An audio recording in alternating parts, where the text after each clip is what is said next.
Bienvenidos de nuevo, mis muy amados hermanos en Cristo. Hoy les invito a meditar el Evangelio que nos propone la liturgia de la Eucaristía para el domingo 4 de febrero de 2024, tomado del Evangelio según San Marcos, capítulo 1, versículos 29 al 39. Voy a ir leyendo verso por verso y explicándolo porque parece ser que a las personas les llega mejor el entendimiento del mensaje de esta forma. En aquel tiempo, al salir Jesús y sus discípulos de la sinagoga, fue con Santiago y Juan a casa de Simón y Andrés. Hasta ahí, Jesús, como cualquier judío, participaba de la vida religiosa del pueblo de Israel. Recuerden ustedes que el lugar principal del culto en el pueblo de Israel es el templo, pero también tenían espacios donde se reunían, la sinagoga. La etimología de la palabra sinagoga significa asamblea reunida, y en este caso se reunían para meditar la palabra de Dios. Era costumbre de Jesús ir a la sinagoga para leer y explicar algunos pasajes de la Sagrada Escritura. Incluso en uno de esos momentos es que se le manifiesta un espíritu en uno de los evangelios que veíamos la semana pasada, un hombre que tenía un demonio en una sinagoga y Jesús lo libera. Y ese espíritu inmundo pues simplemente reconoce, decíamos, a Jesús como Hijo de Dios, cuando muchos contemporáneos y autoridades religiosas de la época de Jesús no se atrevían a reconocer a Jesús como Hijo de Dios. Seguimos entonces, después de Jesús participar de uno de esos espacios en las sinagogas, pues dice la palabra que estaba con Santiago y con Juan, y después de salir de la sinagoga van a la casa de Simón y Andrés. Si el texto nos está poniendo en un buen entendimiento, Simón y Andrés vivían en la misma casa y allí pues va a suceder lo que viene a continuación. La suegra de Simón estaba en cama con fiebre y se lo dijeron. Dos cosas importantes para comprender.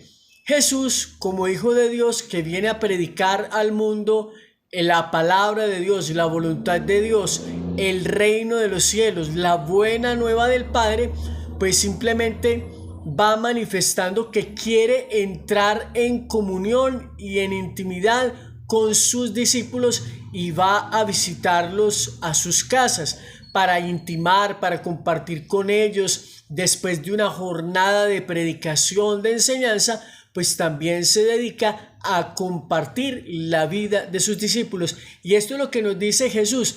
Él quiere compartir contigo, con tu familia, la vida.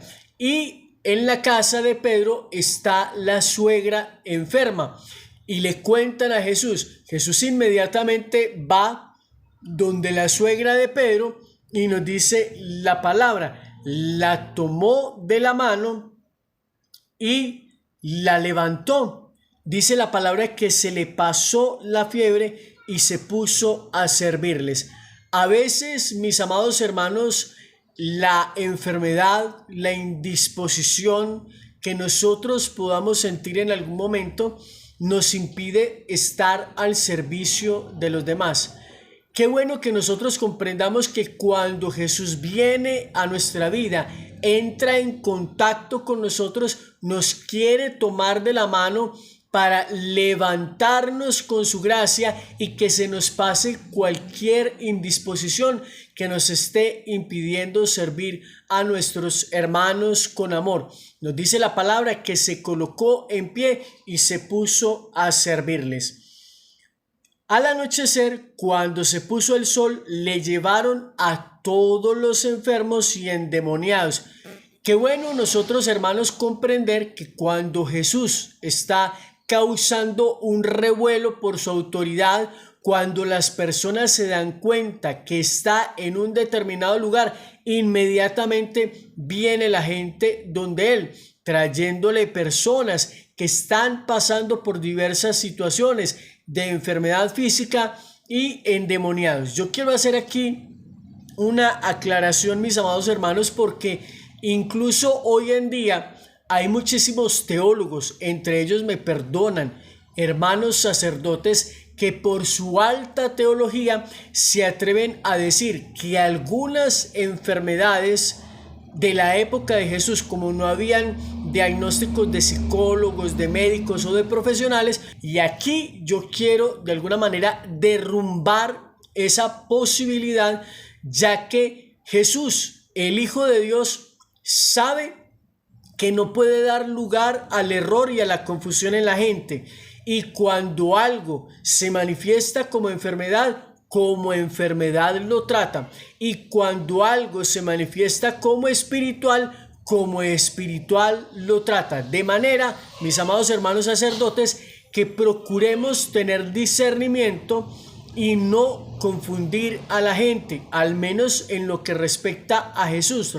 Entonces, qué bueno, nosotros de alguna manera, sobre todo ustedes, hermanos sacerdotes, se los decía en la reflexión pasada, tienen el deber de orientar a la comunidad llevando a un sano discernimiento. Ustedes que son los formados pastoralmente para guiar a la iglesia, pues sencillamente ayuden a discernir.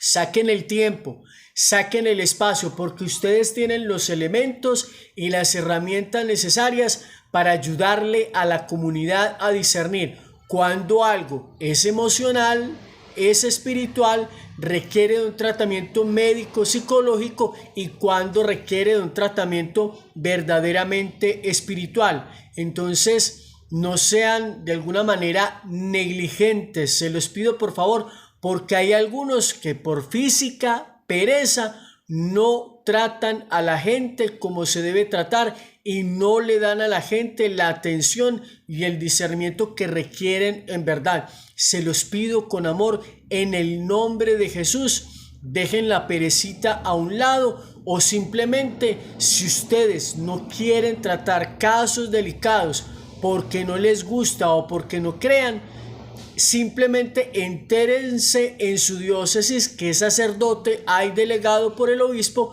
que le ayude a estas personas a discernir su situación, o incluso un sacerdote psicólogo, para ver que verdaderamente el caso se trate como se deba tratar.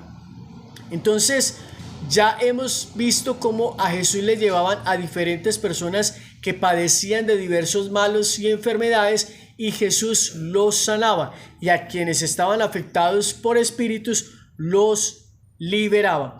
La población entera se agolpaba a la puerta, curó a muchos enfermos y expulsó a muchos demonios. Como los demonios le conocían, no les permitía hablar. Hermanos, en el evangelio que meditábamos de la sinagoga, donde había un hombre con un espíritu inmundo, Jesús le permite hablar a este espíritu hasta cierto punto, porque es el querer de él, porque Jesús sabe, ¿cómo no va a tener Jesús conocimiento de que allá hay un espíritu y que se va a manifestar? Le permite expresarse hasta donde a él le conviene, para que la gente se dé cuenta cómo es que un endemoniado, un espíritu inmundo, reconoce a Jesús como Hijo de Dios, como el Santo de Dios, mientras que las autoridades judías de su época, religiosas de su época, eran incapaces de reconocerle y darle su lugar. Una de las razones por las cuales incluso lo van a perseguir hasta la muerte. En este caso, Jesús no les permite hablar. Jesús sabe cuándo permite hablar y cuándo permite que algo se manifieste o no se manifieste. Él sabe por qué. En unos lugares sí y en otros lugares no. Entonces dice, se levantó de madrugada y se marchó al descampado y se puso a orar. Jesús, escúchenme bien, Él sabe que el Padre y Él son una misma cosa, es decir, Él sabe que Él es Dios. Pero nos dirá por allá en otro lugar el apóstol Pablo que no haciendo alarde de su categoría de Dios, se abajó a sí mismo para hacerse semejante a nosotros en todo menos en el pecado, y que fue a la muerte y una muerte de cruz para redimirnos. Y Jesús, sabiendo que era Dios, pues simplemente Dios Hijo no escatima tiempo y espacio para ir a orar al Padre. Con cuánta mayor razón, amados hermanos, nosotros debemos sacar tiempo. ¿Por qué en la noche o en la madrugada? Porque es el tiempo en el que la mayoría de las personas están descansando, se están dedicando al descanso nocturno, y es donde menos ruido hay. Entonces es el mejor tiempo para retirarse a orar. Y Jesús, repito, siendo Dios Hijo, pues le está orando al Padre. Se van entonces los discípulos, que se levantan y se dan cuenta que Él no está en la casa y saben dónde encontrarlo. Van, lo buscan, hablan con Él y le dicen: todo el mundo te busca. Pero es que, hermanos, apenas está amaneciendo. Esto de alguna manera también nos dice a nosotros que la gente que está sedienta y necesitada de Dios no tiene horario para buscar al Señor. Y qué bueno que hoy comprendamos que es un buen momento para comprender que no hay hora mala para acudir a Dios. Qué bueno que comprendamos eso, mis amados hermanos. Y Jesús respondió: vámonos a otra parte, a las aldeas cercanas para predicar. También allí, para eso he venido al mundo. Jesús sabe que ha de llegar con su palabra a todos los rincones donde le sea posible. Y nos dice la palabra finalizando: así recorrió toda Galilea, predicando en las sinagogas y expulsando demonios. Acá, de manera textual, nos dice que predicando y expulsando demonios, pero implícitamente también está el hecho de que naturalmente Jesús también sanaba a los enfermos. No lo dice, pero implícitamente ahí está. Nosotros sabemos que cuando Jesús llega a un lugar, hace lo que Él sabe que debe hacer: predicar la palabra de Dios, motivar la conversión de las personas, sanar a los enfermos, traer paz a los corazones y liberar a los cautivos. Pues eso es lo que Jesús hace por naturaleza. Palabra del Señor. Gloria a ti, Señor Jesús. Amados hermanos, espero que este mensaje les llegue al corazón, de manera que vayan muy bien preparados para la Eucaristía, porque algunos de estos temas de contexto muchas veces no los tratan los sacerdotes en sus homilías. Ellos muchas veces se enfocan en otros temas más pastorales o menos teológicos y más aplicativos de acuerdo a la realidad de cada comunidad parroquial. Quiero invitarles para que compartan este video con algunos hermanos en sus comunidades. Les inviten para que se suscriban a este canal activando la campana de notificaciones para que reciban alertas cada vez que subamos nuevo contenido a nuestro canal. Bendiciones para todos.